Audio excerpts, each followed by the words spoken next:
All right, we're going to start with section 12.1, which looks at sequences and series. So this lesson is going to talk about an overview of both, and then 12.2 and 12.3 are going to get into more specific special types of sequences. So a sequence is a function that computes an ordered list. So really it's an ordered list made by a function. So if you averaged $150 per week, we would say that function 150n, n is the number of weeks, would represent that sequence. So the first week you'd have 150, then you'd have 300, then you'd have 450, on and on forever. 2% interest on $100. So if we said this was g of n, you're going to put in $100, you're going to earn 2% interest, and then n time periods. So you'd start with 102, then you'd get 104.04, 106.12, and on and on and on forever. The reason we use n is because the domain of a sequence is natural numbers. So remember, the natural numbers are 1, 2, 3, and so on. No decimals, no fractions, all positive. So that's how we get our sequences. You may see something referred to as the nth term or the general term. This is written as a sub n. So if I told you a sub n was found by saying 2n, if we wanted to find the first term, we would do 2 times 1 and get 2. If we wanted to find the third term, we would do 2 times 3 and get 6. If we want to find the 10th term, 2 times 10 is 20. So this is our function, and then these are different terms in the sequence. So if you're given this formula and asked to find the first 5 terms, we're looking for A1, A2, A3, A4, and A5. So we just plug those numbers in for n. So A1 would equal 1 plus 1 over 1 plus 2, which gives us 2/3. A2 is going to be 2 plus 1 over 2 plus 2, which is 3/4. A3 is going to be 3 plus 1 over 3 plus 2, which is 4/5. A to the 4th would be 4 plus 1 over 4 plus 2, which is 5/6. And then A5 would be 5 plus 1 over 5 plus 2, which gives us 6/7. So those are going to be the first 5 terms of this sequence. So you try this one and then check in. So first 5 terms. So if I plugged in 1, we'd put a 1 in for both of those n's. We get -1 times 1, which is -1. If for A2, we plug 2 in for the n's, so we get 1 times 2, which is 2. A3, we would get -1 times 3, which is -3. A4, -1 times 4 is going to be 1, so we get +4. What happened here? There we go, +4. And then A5 is going to be -1 times 5, which is -5. So those would be the first 5 terms. Here's one more to try.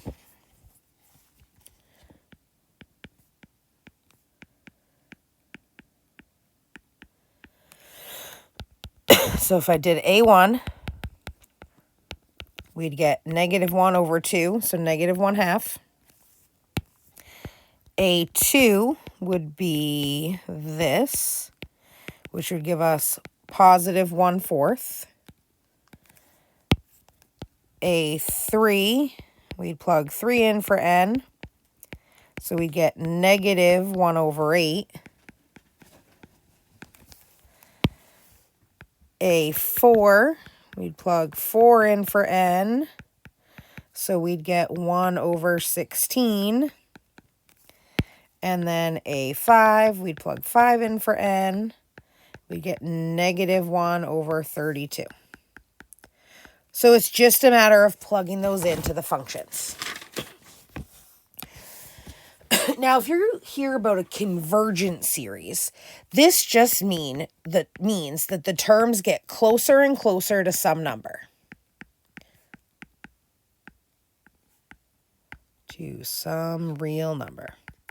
So if you had 1, 1/2, 1/3, 1/4, those each get closer and closer and closer to 0. So these would converge on 0. Divergent just means they don't. It doesn't get closer and closer to one number. Either it's kind of random or it gets bigger and bigger and bigger. Anything like that. Formulas. There's 2 formulas for every sequence. The explicit formula does not depend on any other term.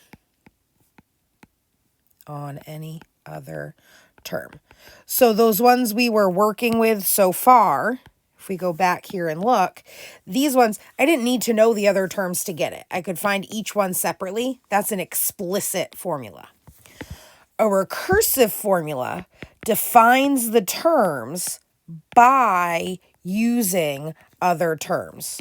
Terms defined by previous terms. So you might say like a to the n equals 5 times a to the n minus 1. Well, you can't get that unless you know the term before it. That's a recursive formula. So let's try a couple of these. So if we know the first term and we're given this recursive formula, we can find the first 4 terms by plugging them in. So we know the first term is 4 because it tells us that. Then to get a2, we'd have to plug in, well, an minus 1 was 4. We just found that there. So we're going to do this math out. We get 8 plus 1, which is 9. Now to do a3, we're going to do the same thing, but we have to plug that 9 in to our equation. So this would be 18 plus 1, which is 19. And then to get a4, we have to use that 19. So 2 times 19 is 38. Plus 1 is 39. So we're using the previous terms to get them. You try this one and then check in. So our first term is 2. So to get the next one, we have to plug 2 in here. N is 2 because that's the number we have right here. So 2 plus 2 is 4, minus 1 is 3. So that makes our second term 3. Now if we're going to do a3, we have to plug that 3 in from right here.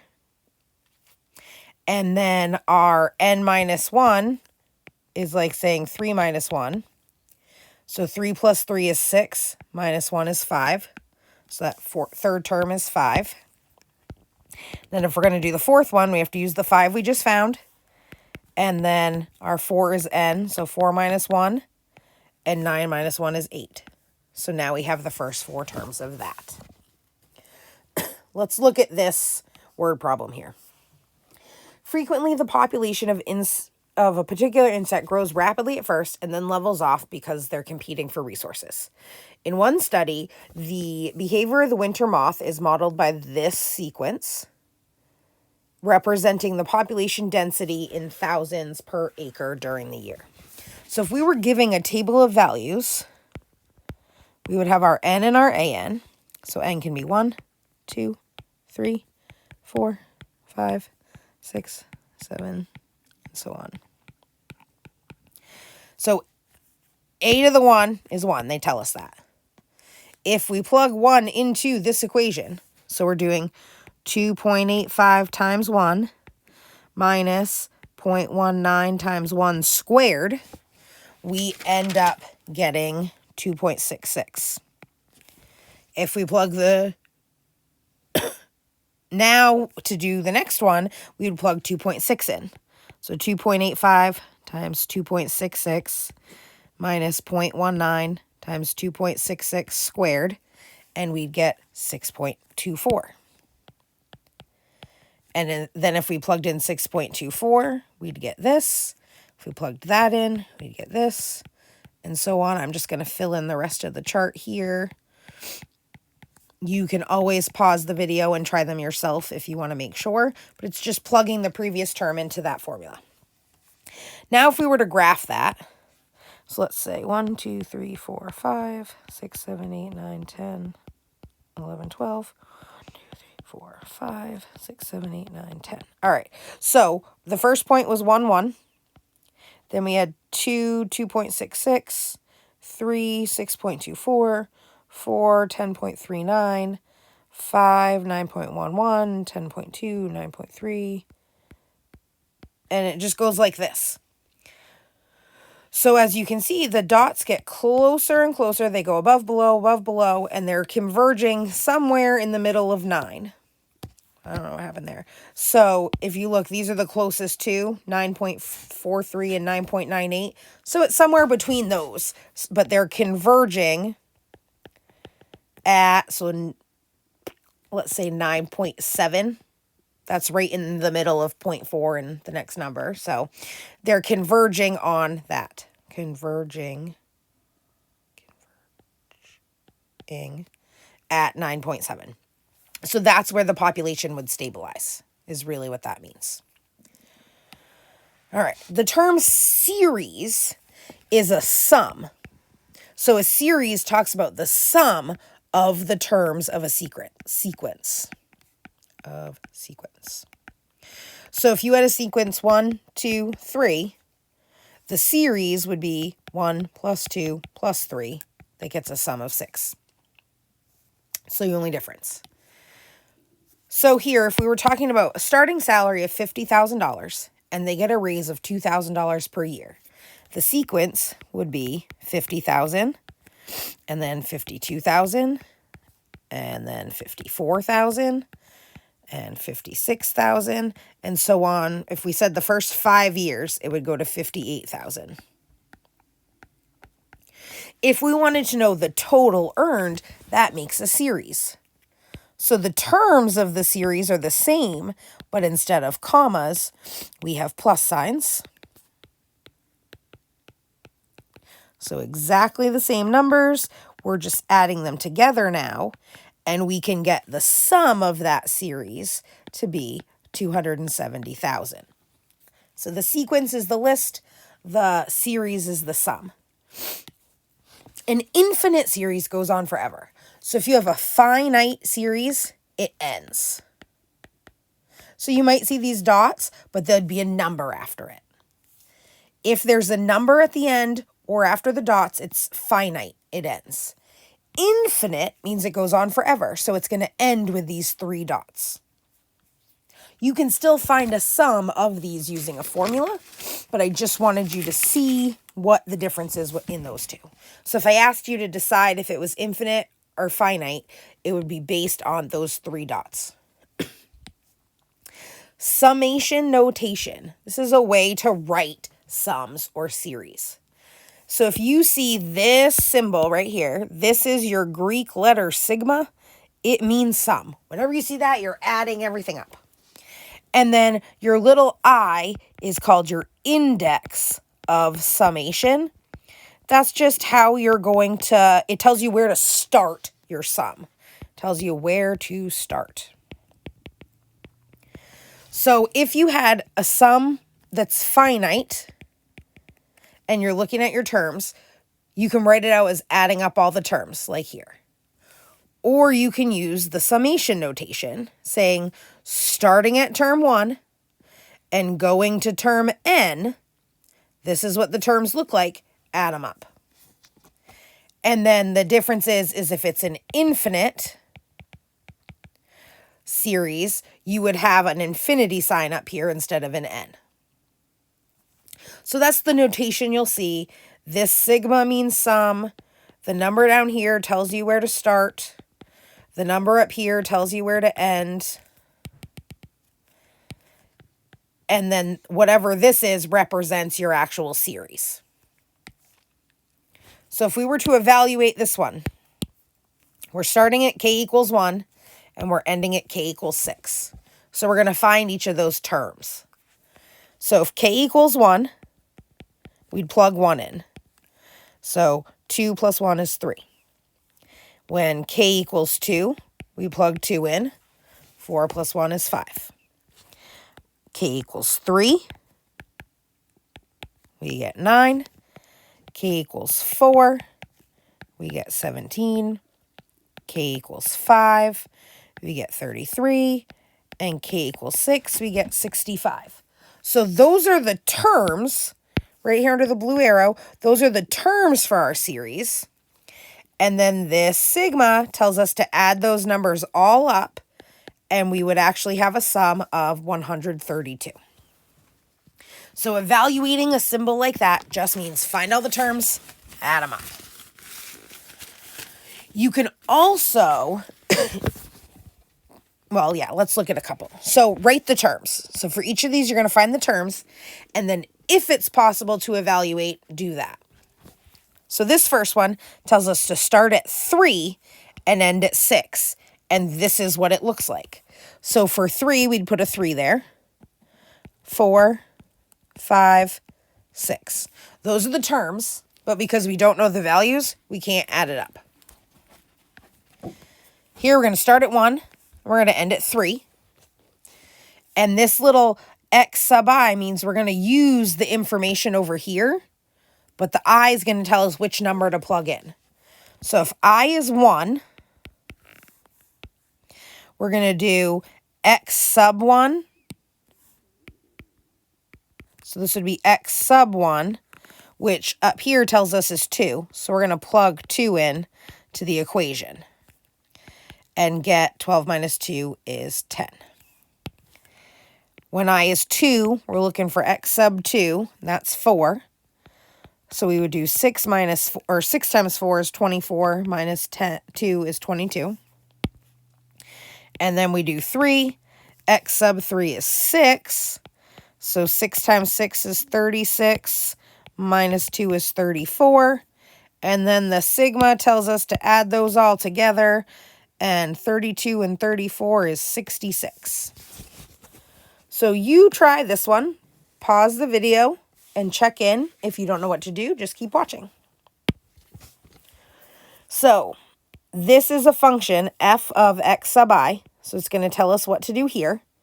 And then we're going to use these numbers to figure out what number to plug into the function. Then multiply it by this delta x over here. So when I is 1, we're looking for x sub I, which if we plug that in gives us a number. And then we're going to multiply that. So I'll show you what I mean by that. So if I is 1, we're using x sub 1 as 0. So then we plug it into this function. So f of 0 is going to equal 0 squared, which is still 0. And then we multiply that number we got here, 0, times delta x, which is 2. 0 times 2 is 0. So now let's do 2. So x sub 2 is 2. Plug it into our function. 2 squared is 4. Then plug it into our sigma. 4 times 2 is 8. So now if we do 3, we're looking at x sub 3, which is 4. Plug that into the equation. 4 squared is 16. Plug that into our sigma. 16 times 2 is 32. And then let's do the last one. So if I is 4, we're looking at x sub 4, which is 6. Plug that into the function. 6 squared is 36. Plug it into the sigma. 36 times 2 is 72. And now the sigma tells us to add these all together, so we would get 112 because we are able to add those digits. All right. So here are some rules and properties. I'll write these things on a note sheet, but if you don't know what they mean, they're not going to be helpful. So you need to understand that what the summation notation looks like. If you have a sigma with just an I here, you can write it all out and find it, or you can use this shortcut formula. So for example, if I was 2, or well, we'll even start at 1. I is 1, we're going to 5, and we put an I here. We can plug that into this formula by saying n is the number on top, and then n plus 1, so 5 plus 1 is 6, divided by 2 would be 30 over 2, which is 15. Or we could do that out. We could say 1 plus 2 plus 3 plus 4 plus 5. Well, that's 3, 6, 10, 15. So it gets us that sum either way. Another one to be familiar with is the I squared. So let's say I is 1, n is 4, and it's I squared. We can plug it in this formula. So n would be 4, n plus 1 is 5, 2n plus 1 would be 9 divided by 6. So that's 180 divided by 6, which is 30.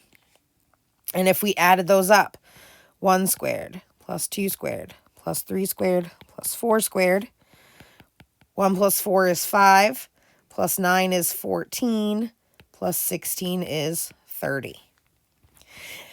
And then n cubed is the same thing. You're just using this formula when you have I cubed in here. So again, these 3 things will be on a note sheet, but you have to understand what they mean.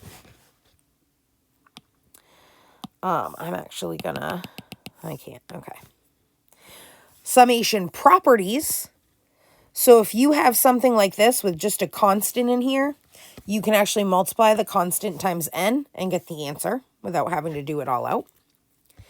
If you have a constant times a sub I, you can pull the constant out, find your sum, and then multiply by the constant, and you'll get the same answer.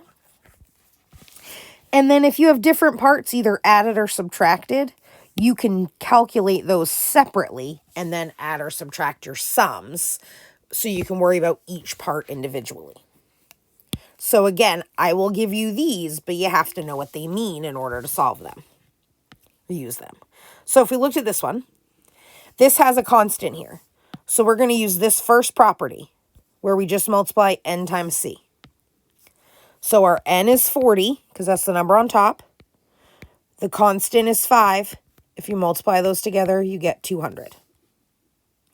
Now we could do this out. 5 plus 5 plus 5 because that would be 1, 2, 3 and go all the way up to 40, or we can use the rule. Here's another one. So we have a 2. So using one of those properties, we can bring that 2 out. So all we have left in our summation is the I. Then we can use the rule. So if we go back here and use this rule, the n times n plus 1 over 2. So n is 22. N plus 1 is 23 over 2. So if we did that, we would get, so 22 times 23 is 506. So 2 times 506 divided by 2. Well, 506 divided by 2 is 253. So 2 times 253, multiply those together, you get 506. So we could have done each term 2 times 1, 2 times 2, 2 times 3, 2 times 4, all the way up to 22. Or we could use the shortcuts and get 506 that way. So here we're going to use a couple rules. First, we're going to break it apart with that subtraction sign. So we're going to have the 2i squared here, and then we're going to have the 3 here with subtraction in between. Then we're going to use the rule to bring this 2 out.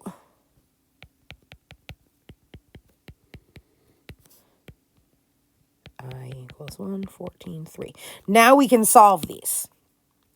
So our I squared rule is n plus 1, 2n plus 1 over 6. So n is 14, n plus 1 is 15, and then 2n plus 1 over 6. So that's this right here. So if we did that, we would have 14. So 2 times 14 is 28 plus 1 is 29.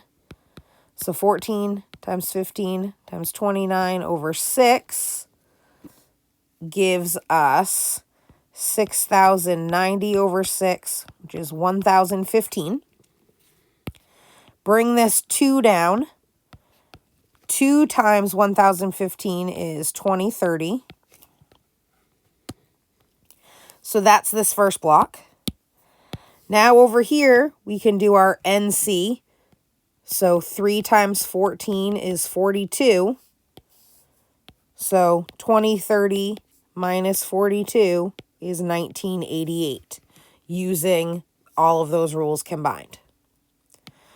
You try this one. Feel free to go back and use those rules, check it out, pause the video, and when you think you're good, come back and see. So first, I'm going to break it into the 3 parts. So we have I squared. And then we have 3i.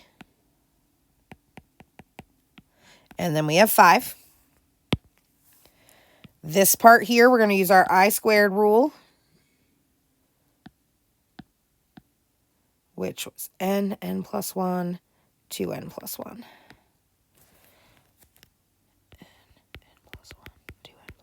Okay, so n is 6, n plus 1 is 7, 2 times 6 is 12, plus 1 is 13, divided by 6. So if we do that out, we get 91. So that's that first sigma here, brings us to the 91. This one, we can break the 3 out. And then the rule for I was n times n plus 1 over 2. So n is 6, n plus 1 is 7. 6 times 2 is 41. 41 over 2 is 21. And then we can multiply it by that 3. So 3 times 21 is 63. So that's this sigma. And then the last sigma, we can just multiply 5 times 6 and get 30. So bring that down here. Add those 3 numbers up, and we get 184. So that is section 12.1. Let me know if you have any questions.